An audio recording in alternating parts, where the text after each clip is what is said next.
Stand. We're going to be playing the final and then final appointment. So, good luck to them. Burlington's lost on me, just don't get it. Oh my gosh, I can't stop. I am so infatuated with it. Really? I'm a good thing. I don't know, something about the physics, you know, You're downhill speed. yeah. And speed skating. Oh, that's one thing. Oh, I don't know. All right, John, we got one more that's coming, but she's on a call. So whenever you are ready to get started, the floor is yours, everybody. We have John Nayduch with us here today. Yeah. Talking about events. Let's do it. Yeah, so some new faces here. I don't know if I've kind of engaged with anybody in the past, but my name is John Nayduch. I'm marketing director for the Daybook team and also run what's called Rooted Business Consulting, where we help small businesses and agents get out of referral. Today we're going to talk about events. So, probably the hard truth about events are that a lot of people fail to do them because they're super intimidating, because they're expensive, right? They probably come with a lot of expenses. There's potentially not that much time to connect, and you know, am I really going to capture and retain some leads off this opportunity, right? So, the goal of a stellar event should ultimately offer you these opportunities. So deepen relationships. So not only those existing relationships that you already have, but potentially create new relationships. Hey, how you doing? Reinforce your expertise and your authority. So by you being in the spotlight and kind of representing your community, it helps kind of build up your credentials a bit. And then creates future opportunities, not awkward sales opportunities. Okay, so where you're just pitching the event itself, but afterwards. Mindset shift. So how do I go from how do I forward this? How do I host it and actually get people to show up? Right. So how do I actually create something of value, and leave them with something to engage with after, right? And then not only that, events are just one part of your database touch system, right? So this is an opportunity to appease all behavioral profiles. We'll explain a little bit more what I mean by that, but this should just be an element of a system that's already going on. Now, I've essentially taken this and broken it down to a 4-part system. Now, I don't know if that's true or not. You could probably consolidate some of these and make it shorter, but I think the 4 main things that I personally look for when creating an event are on this. So first and foremost is aligning your theme and your process around your personal brand, your audience, and your core values, right? So the question is like, what does that mean, John? Like, how do I come up with a theme? Good news is tools out there today. I would recommend potentially setting up AI and getting some feedback. But we'll tackle that first process in a bit. The second thing is partner offset. So a lot of people do not engage in events because they're extremely afraid of the cost that is associated with them. So leveraging strategic partners to reduce or even eliminate your costs. That would be the second step. The third step then is, how do I create enough touch points in here that people are going to show up and they're going to be aware of the actual event? And that's also your opportunity to go for the ask. Okay, we'll talk about that more. And then finally, the actual event experience and your host role. Like what does that look like? So ultimately, you just want to follow the process, stay connected, and uncover new opportunities. Okay, so first thing. I'm going to camp out here for a while. So your aligned theme and the actual process creation of the event. So this is first and foremost where you should start. So clarify. What am I doing and why? Okay. What am I doing and why? Like what is the value of this event? Am I going to give somebody something that they can remember? You know, am I gonna provide an experience where people are gonna truly feel heard, right? And then not only what my people want, but what do I personally enjoy, right? what are my passions? Because I can tell you, if you're gonna essentially create an event for somebody that has nothing to do with you, and you might even be like a non-core core values fit, it's very likely for you to show up with some energy, right? So I definitely want to create something that you personally enjoy as well. Will this offer interaction? So I think this is a pretty key point too. I have seen all different opportunities for event themes and ideas. And while some do offer some great interaction and engagement opportunities, some also neglect it, okay? I do not want to, I don't want to badmouth anything, but I just want to give you an example. So for example, like hosting hosting events where you're inviting people to go see a movie or a movie night or something, okay? While the lead up to it might get your kind of might get your touch points in front of your people, you might have it completely, you know, offset in cost. But once you get to the event itself, there's potentially a 2.5 hour time frame where you basically are sending your audience away and not getting, you know, the opportunity to engage, to talk, to uncover new opportunities, right? So movie nights, in my opinion, just unless there's something to lead up afterwards, you just want to make sure that you're providing your audience with something to interact with you and your teammates. So I have the capacity to do this. Not only you yourself, but your team members. You know, do you have the energy? Do you have it in your the available time in your calendar? You know, do you have what it takes to perform an event? And then the last question is this within my budget? Okay. So you take all those questions, then you clarify, and then you put them into a process now, right? Simple Google Doc will do. But basically you want to answer those kind of questions there, the who, what, where, when, and how. We already asked the why originally, right? So we understand why we're doing this. So who? Your database. Who here has a database? All right. So the question is, a lot of people are like, all right, so are they segmented? Are they just like one master kind of list of people? How do you guys? Tagged up the wazoo. Yeah, all sorts of different tags and different lead sources and that sort of thing. Yeah. You know, anybody else? Just tag. Yeah, in command, it's amazing, you can tag them for anything. Okay. So yeah, so database, in my opinion, anybody that you've spent 5 to 6 hours of time with and you've built trust with should go into this list. A lot of the other things are like, John, what if I have people in my database that are outside the state? Should I invite them to an event? Potentially, depends. Depends on a couple of things. One, if you feel like there's a good experience, and then also that they still have like potential family, friends that are still here, that they might be able to send you referrals, you know? But that said, if they're outside the state to the point where they're not going to show up and it's an in-person event, I would potentially refrain from inviting them because they're not going to show up, right? If it's a virtual event, sure, right? If it's outside the state's fine. So database, anybody you spent 5 to 6 hours of time with. Staff members, so if there are team members or there's anybody that you're relying on for leverage and support for the event, you know, obviously they want to be on that too. And then any potential partners, we'll explain, I'll kind of dive a little bit deeper in the partner offset, but any partners that you're having sponsor the event, right? Obviously within them. What? So the event title and theme. That's going back again. Why am I doing this? You know, so basically, could be up. So it could be just the reason I'm doing this is because Q1. There's a lot of things going on. It's spring. There's, you know, Easter, maybe St. Patrick's Day, you know, so like the event title, make sure that it's aligned with what everything's going on.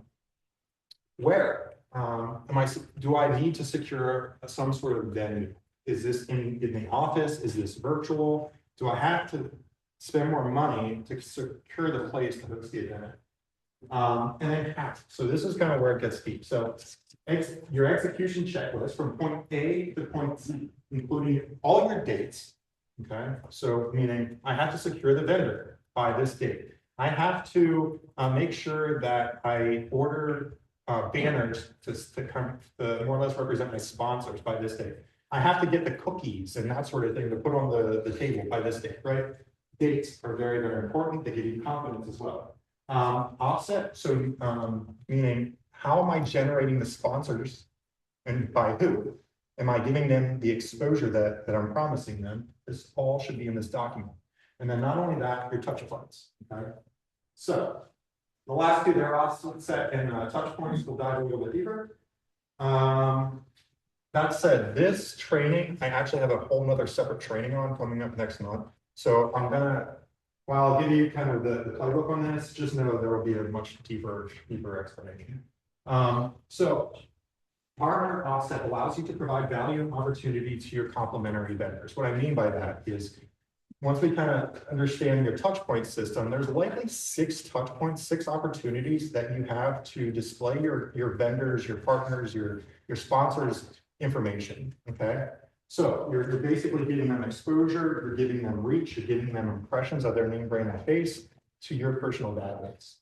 Not only that, it expands your personal reach, your trust, and your credibility. So once you're tapping into partners and their partner information is tapped into your database touches, your audience is going to see that. And then therefore, just your trust is just going to be much more cemented because they're seeing other trustworthy brands. And then offset and eliminate expenses. So while you may not 100% be able to offset, you might be getting close. Okay, so obviously that's a plus because who wants to pay for things? So here is your touch system.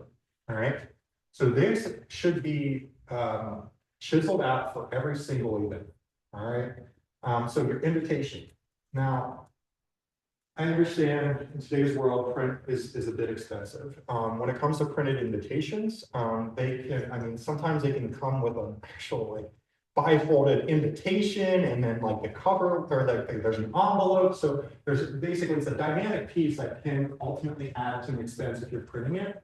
That said, there's nothing wrong with you shooting a video, creating that into an email and sending that out to your database, right? That's almost essentially free, right? So invitation, giving them everything, you know, that they have to do. Here's the event, you know, this is the date, this is what's going on, this is the stuff you can expect. Can you please RSVP by this date, right? Then you're gonna send them a reminder email. So say you do get some RSVPs, you wanna send them just another additional touch. Again, cementing your name, brand, and face in front of your people. Hey, did you get that RSVP opportunity? I just wanna make sure you saw that. Then you're going to personally call to invite them, CPA compliant, of course. But this is also your opportunity to connect, okay? And a lot of people skip this. A lot of people skip calling their database because they don't know what to say. Adding the event element to it makes it super easy because you're inviting them into something, you're giving them something of value, right? It could be as simple as, hey, so thank you so much for supporting my business for, you know, the last 10 years, and I'm grateful for that. You know, you sent so many people my way. Just a way to give back. I would like to invite you and your family to this event that I'm hosting on this date and here. Just checking to see if you can make that. Can I mark you down for an RSVP? Yeah, sure. That's great. Okay, awesome. Oh, and by the way, you know, since you've supported my business throughout the years, just check it. You know, we're always looking to grow. Who do you know that might be looking to move in the next 6 months? Right? Gives you the opportunity to ask prior to even the event, right? And it should, based on you giving them some sort of value, it should make that ask much easier, right? The day of reminder text. So this one's a little bit tricky. Text messaging is very difficult in today's world because there's all sorts of spam filtration things from like, you know, all of our phone providers and that sort of thing. Plus Google, but so just know that we do recommend sending. People forget, regardless, you could be saying, hey, come to this event because I'm gonna give you a free truck today. And oddly enough, they're still gonna forget, right? So you have to just constantly drill reminders in your people because there's just so much other stuff that's competing for their attention, right? So day of reminder, hey, FYI, don't forget today's the day. I'd love for you, you know, you can see you soon, whatever it might be. That said, just know that there is a lot of filtration systems in place. So you can't you can't like say, hey, FYI, remember, here's the invitation video and give them a link, because that'll automatically go into like spam, right? And it won't be deliverable. So you gotta be super simple. Hey, so-and-so, looking forward to seeing you later. It's pretty much it, you know what I mean? Okay, so just FYI. The live event experience itself is the touch point, right? So now that everybody's there at the event, you have everybody there kind of engaged. And then during the event, especially when, because a lot of lighting issues and that sort of thing, sometimes it's like, you start the event and it's light out and then it ends being dark. But what I would recommend, while it's still light and you still have a crowd of people behind you, it doesn't have to be big or significant, but just some sort of audience engaging with it. Send them a thank you video. So same sort of things. Thank you so much for supporting my businesses throughout the year. As you can see, it's a great turnout of this event. We're having a great time here. If you know of anybody that would like to be added to this events list next year, get in touch with us here. Just thanking you again for showing up. Thank you for supporting. And then you send that out the day after or something, the week after, if it's on a weekend or something. The actual event experience in the host role. So with all that in place, so you've kind of put the process together, you secured everything, you got your sponsorships, you got your touch system in place, and now it's time for the events, right? So people are there. What are you supposed to do, right? Ultimately, follow the documented process, okay? Because in there, it should also tell you on the day of the event, exactly step by step, what am I supposed to be doing? Should I be setting up the tables? Should I be greeting guests? Should I be, whatever, hosting and kind of emceeing somebody, like the entertainment, whatever it might be, but the day of the event, all that information should be in there.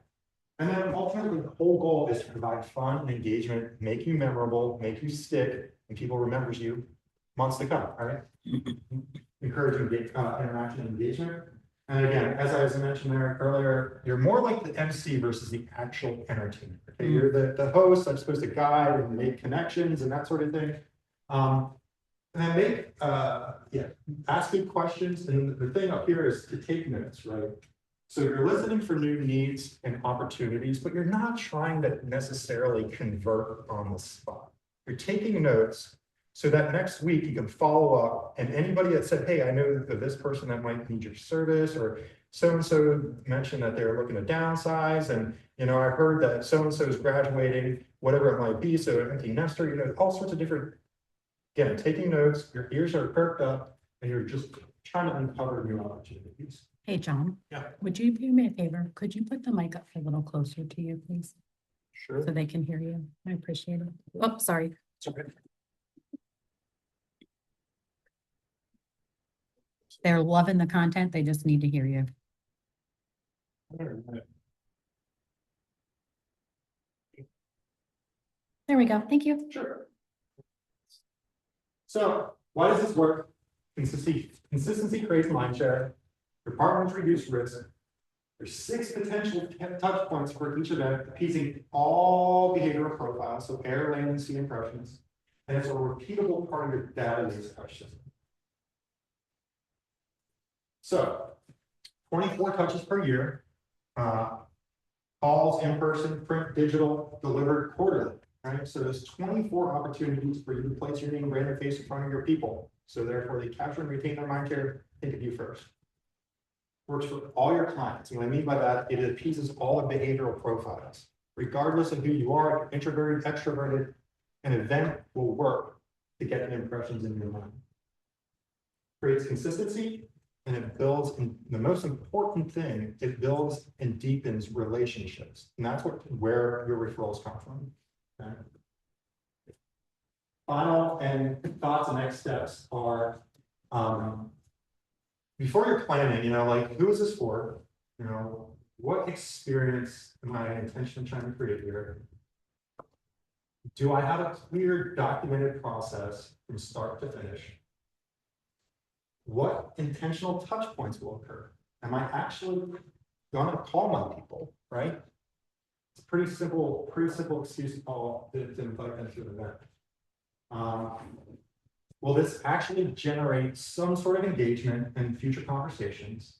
And not only that, the last one there is a bit of like a goal, in my opinion, I would say, can I plan for all 4 quarterly events and secure sponsorships at the beginning of the year? Has anybody mapped out any events for the year?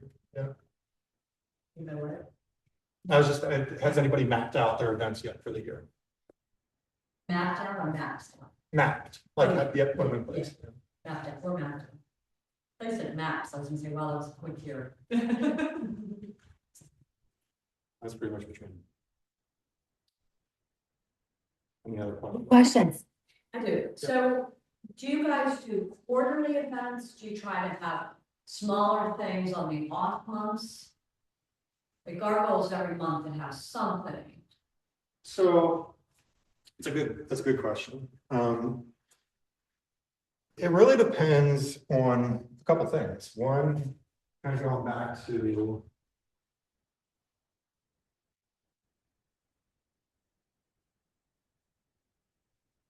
Really clarify. Will this offer interaction? Do I have the capacity? Do I have it within my budget? Yeah. Do you know what I mean? So micro events, some people do like on like a monthly basis. It depends on how, so again, just know that each event comes with 6 touch points, right? So if you do monthly events,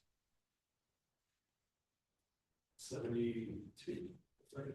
72 touch points from doing monthly events, right? So it's a lot of repetitive communication, right? The reason I personally say kind of quarterly is so it might feel a little bit gimmicky if by like December you're on your 12th event, you know, for the year, unless you are truly providing value. That would be my two cents. Is if you can find 12 ways for an event kind of campaign to provide value to your people, there's nothing wrong with providing that, right? But if it becomes something that is almost like I'm just creating an event to, well, it's generate referrals, not deepen my relationships, I would potentially I would revisit, you know, on what your actual intentions are. So could you, for me, that question, could you, with those, if you have a quarterly that you're inviting everyone, assume the database, but then your smallers would be more specific, like if you're, you like pickleball. Sure. So then you would tag with pickleball. Yeah. And then you would be like, hey. Yeah, and then that to that point, yeah, you wouldn't be sending the same 12 event opportunities to the same mass database where it almost at some point may feel a little spammy. Do you know what I mean? Yeah. But no, if you segregate them to different kind of groups or whatever, interests, sure. Yeah. And then invite them to a specific event based on that. Yeah. Sure, yeah, that's, and then chunk those quarterly maybe, you know what I mean? But the reason I say quarterly is ultimately to get you the opportunity to call your people 12 times, or 4 times for you. 12 times, saying that out loud is a bit excessive, I think. That's probably the other part of it too. If you were to go through the 6 touch point system for each event that included a monthly database call for the entire database 12 times per year, it might feel a little bit much, especially for that capacity section too. Oh, and it depends on the size of your database. Yeah, that too. I mean, you might have 20 people in your database. Yeah. So Right. Sure. Yeah. But yeah, I think that's more or less it. It's just minimum. I want you to call your database 4 times per year. And that's why the quarterly opportunity. So, any other questions? I'm just thinking, I'm doing numbers in my head, my database is around 170. Okay. Some better than others. Yeah, that's not bad. Yeah, the thing is, if you, as far as database numbers, efficiency, a number thing here is just if you start investing print into your touch system, just know the postal service wants at least 200 people in your list to lock you in at the lowest postage rate possible currently. Well, Canada does just print mail services too. Yeah, sure, they'll do that. But if you just know, like if you find, so Canada, in my opinion, is especially, it's probably an awesome opportunity for somebody's youth. But eventually, if you kind of get to more consistent in your print is very expensive. I'm always about, I also went to school for graphic design when web design was somewhat popular. So I entered into a world where like, John, what are you doing? You do realize print's the dinosaur at this point, you know what I mean? And I can tell you when I got in the real estate space, print is flourishing. It works. It definitely works, except it's somewhat expensive, right? So at some point, if you really do get to consistency is key. When you get to a consistent point, cost efficiency will just be coming by. Well, I agree with you on the print in the real estate business is booming still, because you get an email from ABC Plumbing and Heating, right? Believe me. You get a postcard in the mail from ABC Plumbing and Heating, you won't flip it over and see what they'll offer. But you pull up a great perspective. What you're talking about there is based on your personal behavioral profile. Right. So that's why I constantly go back to this right here. What was it?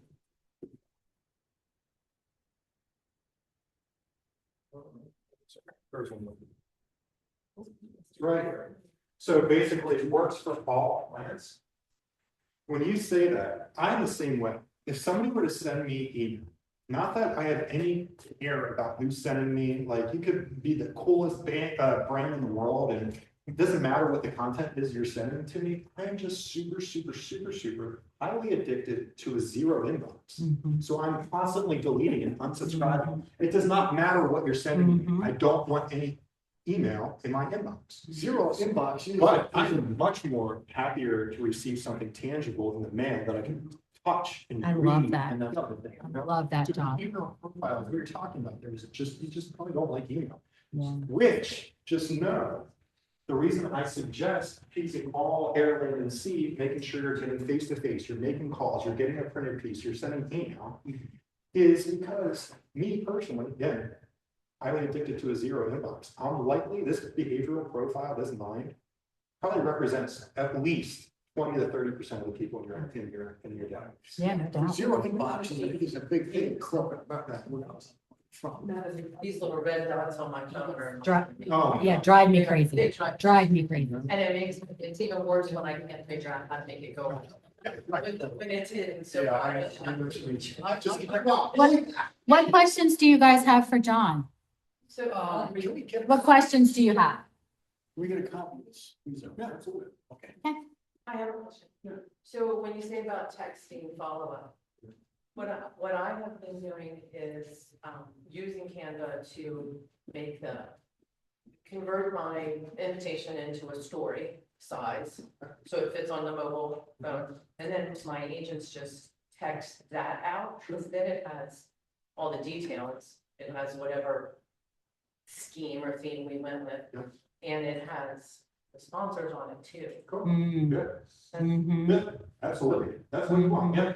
That said, you want that at least 6 times in the process.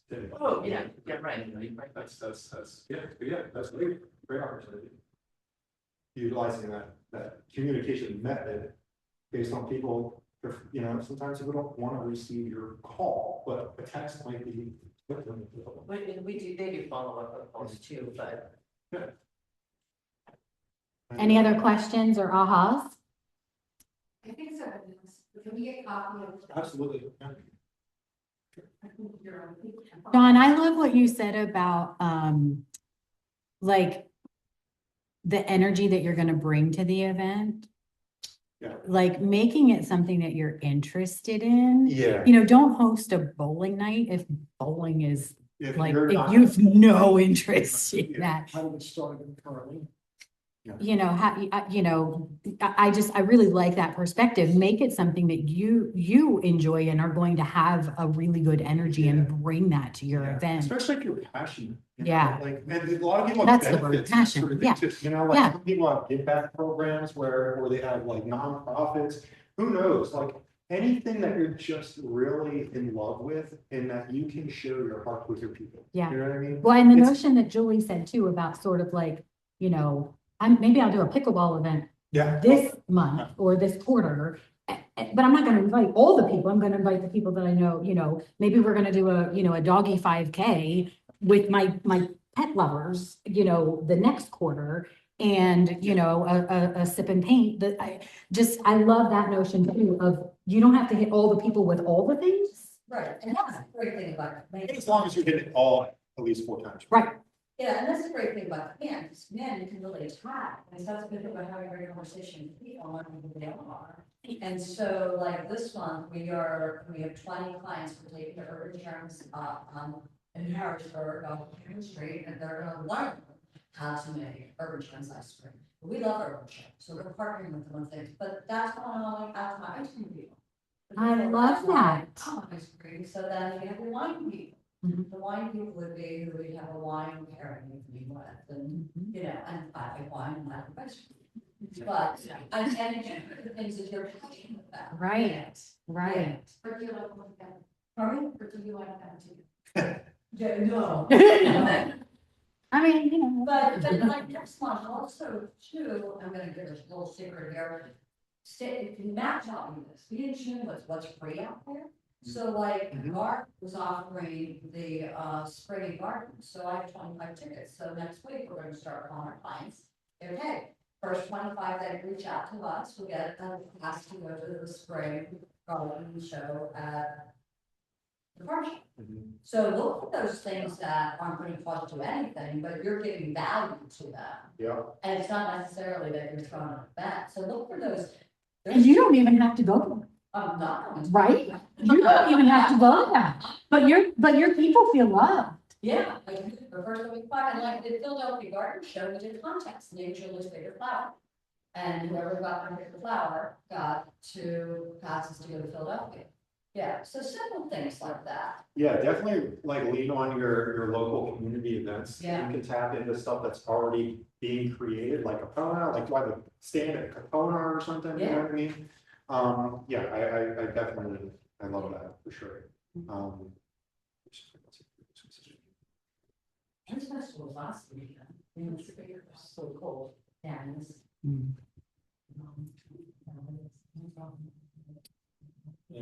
Anything else?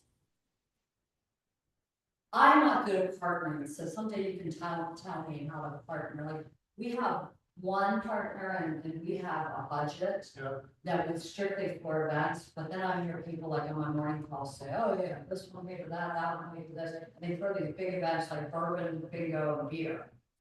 And it's all paid for by, and I'm not real good at asking a vendor. Yeah, and again, I did kind of just breeze over that a little bit. Yeah. like, Because ultimately, there's all sorts of different ways you can ask your partners to contribute to whatever it might be. And also there is a really in-depth training that I have next month, but I think it's pretty much this. If you're essentially, if you're doing them for the year, you're budgeting them out for the year, alternate expense, right, for the year. And all 4 events, 12 events, whatever it might be. Aggregated cost, then if I were to think about how many really good referral partners I have in the community, without any hesitation, how many do I think I can secure? Is that 3, is that 2, is that 5, is that 10? Okay, get that number, and then ultimately, again, just you're absolutely constant, the last 20 years, been sending the same person referrals, let's kind of do that. So understanding your budget, how much the events are gonna cost, and then how many potential partners you have. And then basically dividing the two, right? So you're gonna charge, say you have 5 vendors at $200 a month or whatever it might be, okay? To do your quarterly events. Then it's like, how do I provide them with value in exchange for them to pay, right? So then you gotta learn how many people in your database, how many events you're gonna have, how many touch points you're gonna have, and opportunities you're gonna have to give your potential vendors to place their information in front of your audience, your database. Okay. So you're gonna be placed on, 2 emails per event, which is gonna go out to 5,000 people, so there's 10,000 impressions right there for one event. And then also, we're gonna send a printed piece that's gonna be sent out to 500 people, so there's an additional 500 pieces. Plus, we're gonna give you some sort of shout out sponsorship table at the event itself, right? We're gonna highlight you here. In the emails that we're gonna send out, we're gonna display your information and also say that you're a sponsor for the event. So it's just giving them value in replace of them.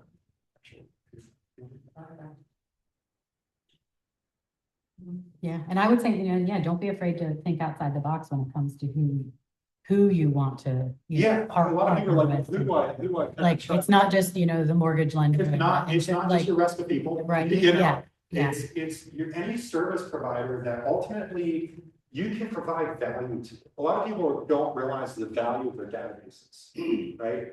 People need context, people need human beings, eyes, that sort of thing. Mhm. And that's constantly what people are paying for. Right. You're constantly attracting people into their world. So being tapped into other people's databases. Yep.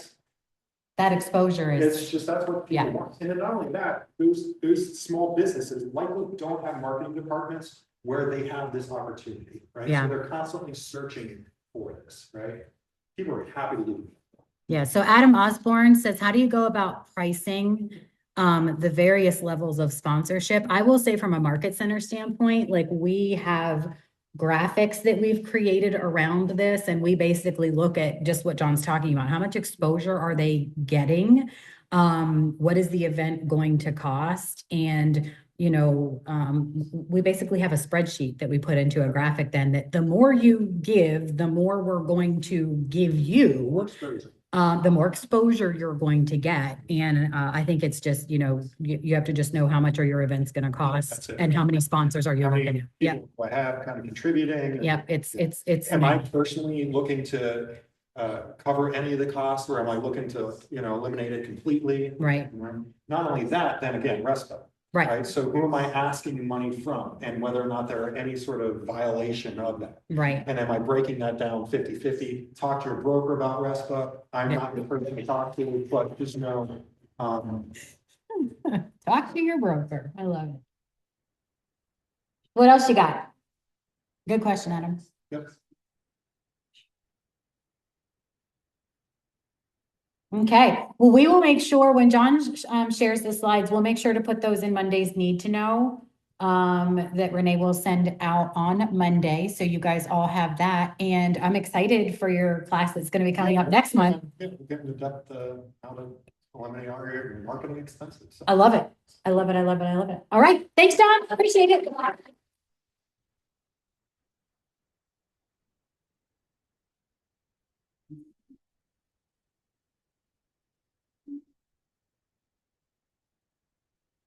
Thank you Yeah. so much. Okay.